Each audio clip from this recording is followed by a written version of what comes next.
Proyecto de ley de migraciones fue rechazado por Comisión de Gobierno Interior.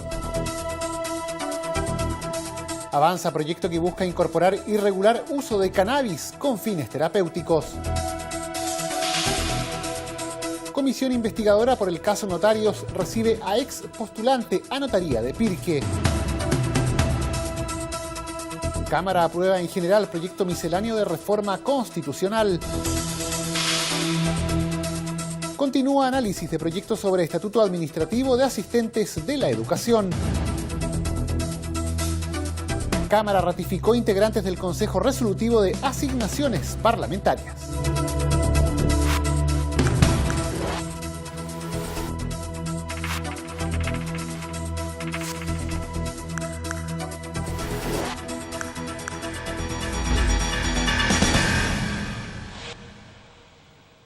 ¿Cómo están? Los saludamos, le damos la bienvenida a una nueva edición de Frecuencia Legislativa para revisar aquí los hechos noticiosos más importantes de las últimas horas en la Cámara de Diputados. Partimos contándoles que el proyecto de ley de migraciones fue rechazado por la Comisión de Gobierno Interior.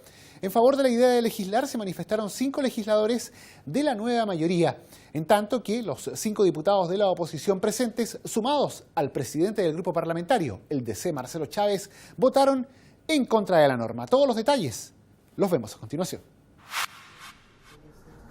Por 5 votos a favor y 6 en contra, fue rechazada en la Comisión de Gobierno Interior de la Cámara de Diputados la idea de legislar del proyecto que establece una nueva ley de migraciones para el país. Tras escuchar las últimas audiencias pendientes, el grupo parlamentario no logró la unanimidad para aceptar los reemplazos que llegaron después de comenzada la jornada. De este modo, no pudieron votar los diputados Marcelo Chilling, que iba a reemplazar a Cristian Urizar, y Gabriel Boric, quien asistió por Vlado Mirosevic. Al verificarse la votación, se constataron los votos contrarios de los diputados UDI David Sandoval, Celso Morales y Sergio Gaona, de los RN Bernardo Berger y Paulina Núñez y del DC Marcelo Chávez. A favor se pronunciaron los diputados PPD Ramón Farías y Daniel Farcas, los DC Claudio Arragada y Sergio Ojeda y el independiente Sergio Aguiló. Marcelo Chávez, quien es presidente de la comisión, justificó su postura basado en las variadas deficiencias de la iniciativa. Este proyecto tiene inconsistencias y déficits bastante importantes y ya lo veníamos advirtiendo hace bastante tiempo. Primero, hay una cuestión que es clave, que este proyecto de ley no establece ni propone una institucionalidad que se haga capaz de gobernar la migración. Y ese es un tema que este proyecto de ley, ni por mucha buena voluntad que tengamos los parlamentarios, se va a mejorar si no existe una clara voluntad por parte del gobierno. Segundo, este es un proyecto de ley que además, en materia de enfoque de derechos, es absolutamente regresivo. El gobierno, quiero decir, solamente se vino a preocupar a última hora, es decir, en el día de hoy, en circunstancias que le pedimos en todos los tonos, que pudiera concurrir al debate, que pudiera participar, que pudiera escuchar cuáles son los aspectos que requieren modificaciones y la verdad las cosas que llegó súper tarde.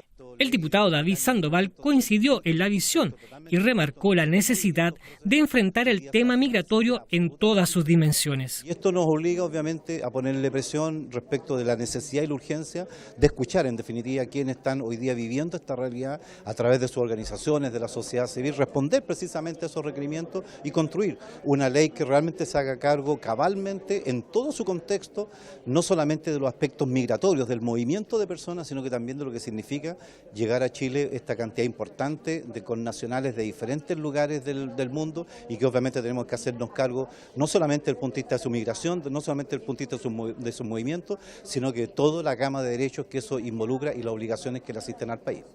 En contraposición, el diputado Ramón Farías lamentó el rechazo, aunque reconoció que hubo falencias de parte del Ejecutivo en la tramitación de esta propuesta. Yo creo que el gobierno cometió el error de haber demorado demasiado la tramitación. Creo que no visualizaron en su momento el hecho de que hoy día la migración es un tema más que importante en el país y que dice relación con muchas personas que hoy día están, que necesitan tener una seguridad, de niños que necesitan tener distintos derechos debidamente protegidos. Creo que se equivocaron y creo que hoy día estamos pagando las consecuencias, pero todavía hay tiempo de enmendar rumbo. Creo que es importante que si nosotros en la sala votamos esto a favor, podemos empezar y continuar un proceso que evidentemente podría terminar en el próximo gobierno. Tal como expresó Ramón Farías, de pronunciarse la sala a favor de la iniciativa, esta podrá volver a comisiones para su discusión en particular. Sin embargo, si también rechaza la idea de legislar, no podrá volver a presentarse un proyecto de similares características hasta pasado un año.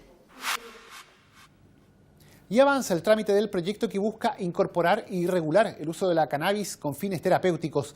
La Comisión de Salud comenzó la votación de este proyecto de ley que busca regular a través del Código Sanitario el uso medicinal de la cannabis y sus derivados en fitomedicamentos, los que deberán ser recetados por un médico indicando las dosis necesarias y la duración del tratamiento.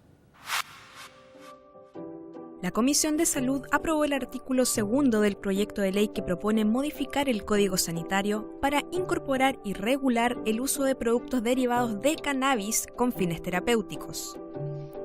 En este punto, se acordó que sea la receta médica la que establezca las cantidades de cultivo y las dosis específicas recetadas a cada paciente afectado de distintas patologías susceptibles al uso de esta droga, convirtiéndose así en un instrumento de respaldo frente a cualquier investigación del Ministerio Público. De esta manera, lo que se busca es resguardar la presunción de inocencia de los pacientes que autocultiven cannabis para uso personal con fines medicinales en sus hogares, logrando traspasar la carga de la prueba al Ministerio Público ante cualquier investigación por sospecha de microtráfico vía Ley 20.000, evitando que sea penalizado. Así lo indicó la presidenta de la Comisión de Salud, Carol Cariola, quien valoró la aprobación del artículo.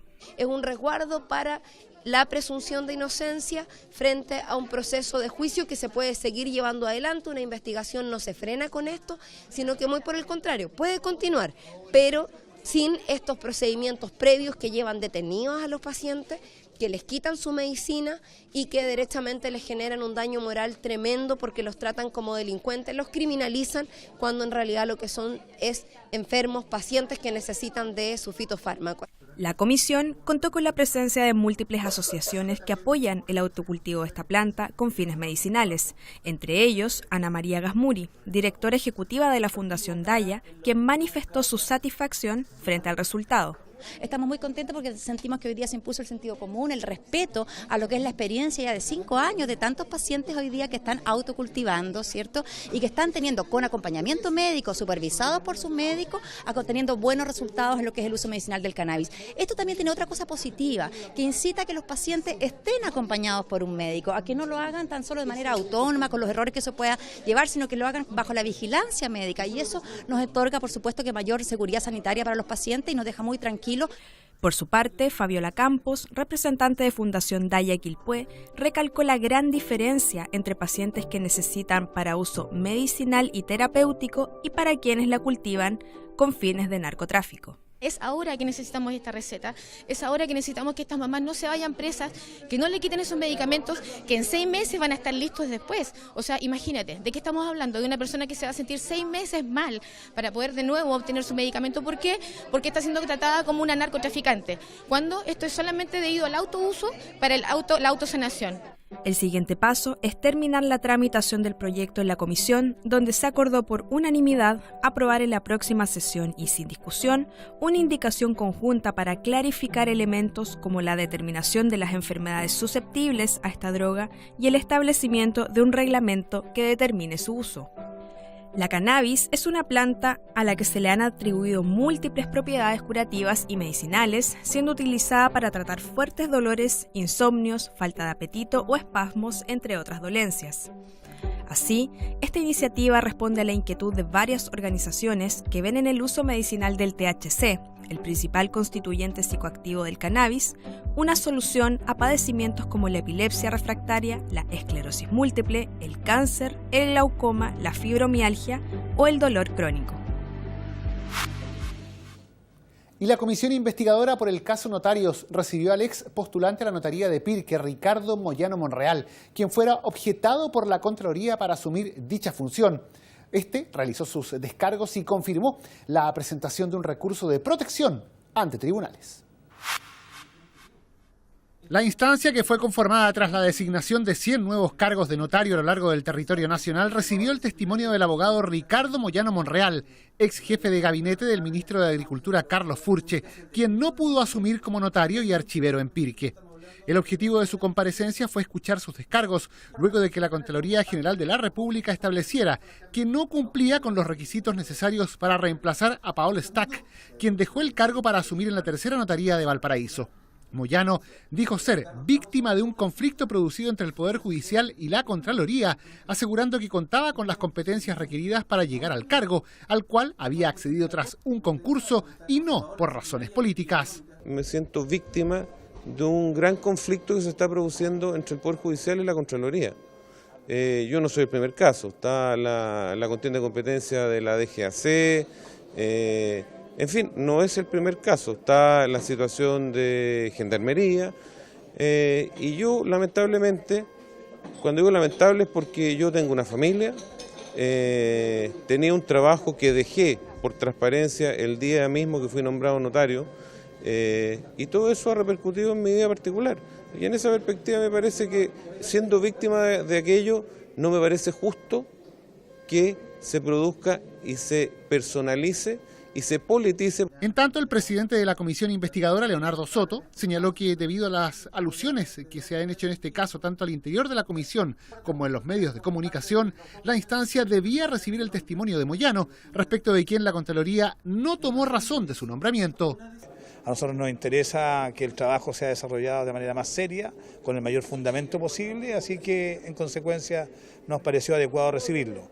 Las explicaciones que dio fueron acompañadas por un legajo documento que muestran su trayectoria laboral, muestran los puntajes que obtuvo en cada una de las postulaciones, en la notaría de Pirque, pero también en otras postulaciones que hizo en el pasado, y claramente justifican los dichos que hoy día él vertió en nuestra comisión. La próxima semana la comisión recibirá el testimonio del exministro de Justicia, Luis Bates, quien en su oportunidad planteó la posibilidad de cambiar el sistema de designación de notarios y revisar los problemas que este presenta. Y la Cámara aprobó en general el proyecto misceláneo de reforma constitucional. La iniciativa, que regula los capítulos 1 al 8 de la Carta Fundamental, retornará a trámite a la Comisión de Constitución por haber sido objeto de indicaciones durante su discusión en la sala. La sala de la Cámara de Diputados aprobó en general el proyecto de ley que modifica la Carta Fundamental para perfeccionar la regulación contenida en los capítulos 1 al 8. La iniciativa, que fue objeto de indicaciones durante su discusión en sala, retornará a la Comisión de Constitución, donde será analizada en cada uno de los puntos que se busca corregir e incorporar a la Carta Fundamental. El texto responde a un acuerdo transversal para modificar materias como el reconocimiento expreso del principio de transparencia, el derecho a la información y mejoras en los procesos de tramitación de los proyectos de ley, tal como lo explicó el diputado Arturo Esquella, autor de la iniciativa. Son muchos los temas en una gran reforma que venimos trabajando hace bastante tiempo. De hecho, el trabajo prelegislativo de esta reforma constitucional duró por lo menos un año y después otros tantos meses en la Comisión de Constitución. Tal como se decía, efectivamente son muchos los temas, son varios los capítulos que están involucrados en estas modificaciones. Algunos de ellos quizás van a ser unánimes por parte de la Cámara y en su momento el Senado, son cosas obvias, como por ejemplo la circunstancia que se generó en la reforma laboral cuando se había ido por parte de algunos parlamentarios al Tribunal Constitucional con un requerimiento y el Ejecutivo, que quería hacer uso, digamos, del veto que consagra la Constitución, no podía porque se le acababa el plazo y todavía no volvía el proyecto por parte de, no lo resolvía, digamos, el Tribunal Constitucional. Evidentemente esas cosas así hay que cambiarlas y por cierto que vamos a estar de acuerdo todos en ello. En otras vamos a tener que convencerlos seguramente, por ejemplo, cuál es la manera de generar las vacantes, o más bien de llenarlas cuando se genere una vacante parlamentaria. Yo creo que hoy día con un sistema electoral nuevo lo que corresponde es que corra la lista en definitiva. El documento también se refiere a las facultades de la Cámara de Diputados, plantea poner término a la sanción aplicable a las autoridades destituidas por la aprobación de una acusación constitucional, incorpora una nueva inhabilidad para postular al cargo de diputado o senador y pone término al fuero parlamentario para delitos de opinión, tema en el que el diputado Pepe Out se manifestó en contra. A veces es muy sutil la frontera entre una opinión política y una descalificación o una injuria o una calumnia. y en consecuencia, sobre texto de calumnias, pueden ser acallados los parlamentarios. Es muy importante que eso no ocurra. Para eso existe el fuero, para que sea un tribunal superior el que determine si efectivamente hubo denuncia política o hubo calumnia. Y si hay mérito, por supuesto, ha de ser juzgado. Tengo serias dudas entonces respecto de eliminar el fuero en esa materia. Y yo soy partidario en realidad de que el fuero parlamentario no exista en ninguna otra materia que no sea justamente esa. En medio del debate, los diputados hicieron presente la necesidad de debatir en detalle cada una de las propuestas que plantea el texto legal, sobre todo en lo que tiene que ver con el término del fuero parlamentario para delitos de opinión y la determinación de la urgencia de los proyectos de ley. Y continúa el análisis del proyecto sobre estatuto administrativo de asistentes de la educación. Autoridades de la cartera y también de Hacienda se refirieron a los lineamientos del proyecto que traspasa gradualmente a los trabajadores del sector municipal a los servicios locales de educación pública. La comisión continuará este jueves la discusión del texto para acelerar su aprobación en general. A la espera de su aprobación en general se encuentra el mensaje que crea un estatuto administrativo de los asistentes de la educación, que se desempeñan en los municipios, quienes pasarán a los nuevos servicios locales de educación pública. Por ello se vivió un intenso debate en la Comisión de Educación con la participación de las subsecretarias de Hacienda y de Educación Parvularia, representantes de la Asociación Chilena de Municipalidades y de diferentes asociaciones del gremio de los asistentes de la educación, tanto nacionales como regionales. La subsecretaria de Educación Parvularia, María Isabel Díaz, sostuvo que el Ministerio de Educación ha liderado por 6 meses una mesa de trabajo con los dirigentes de los asistentes de la educación y se ha llegado al acuerdo para un proyecto de ley que busca mejorar y equiparar las condiciones laborales, darle dignidad, estabilidad y un reconocimiento a la labor desarrollada en los establecimientos públicos. La subsecretaria Díaz explicó que el régimen de los asistentes de la educación es una mixtura entre las regulaciones del Código del Trabajo, pero con el criterio de los funcionarios públicos. Hay una mixtura y lo que se han buscado es generar las mejores condiciones de uno y otro, porque finalmente la verdad es que este proyecto lo que hace es buscar estas mejores condiciones. O sea, tienen el criterio de funcionario público más el criterio del Código del Trabajo. Y ahí, por ejemplo, van a tener indemnización, situación que no se da en los funcionarios públicos. En fin, hay una serie de elementos que se van sumando y que probablemente hay que afinar algunas cosas para que queden mejor expresadas y segurizadas ahí, ¿no? Y finalmente se les reconoce las categorías distintas, ¿no es cierto? Eso es bien importante también porque eso hace que se reconozca una trayectoria de perfil de competencias, que eso hay que construirlo con Chile Valora. Es decir, es un proyecto que nos da tareas y que va a ir reconociendo este trabajo enorme e intenso que hacen los asistentes de la educación. En tanto, el vicepresidente de la Federación Nacional de Asistentes de la Educación, FENACOMUCH, Pedro Pablo Ramos, recalcó que los departamentos y corporaciones municipales debieran negociar mejor con el Ejecutivo para que los trabajadores no pierdan derechos ya adquiridos.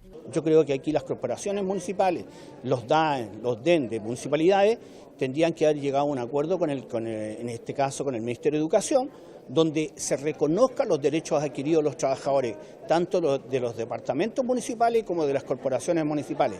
Porque aunque no se dejó explícitamente dicho que los departamentos municipales, ellos sí tienen negociaciones colectivas, pero no arregladas. ¿Qué significa?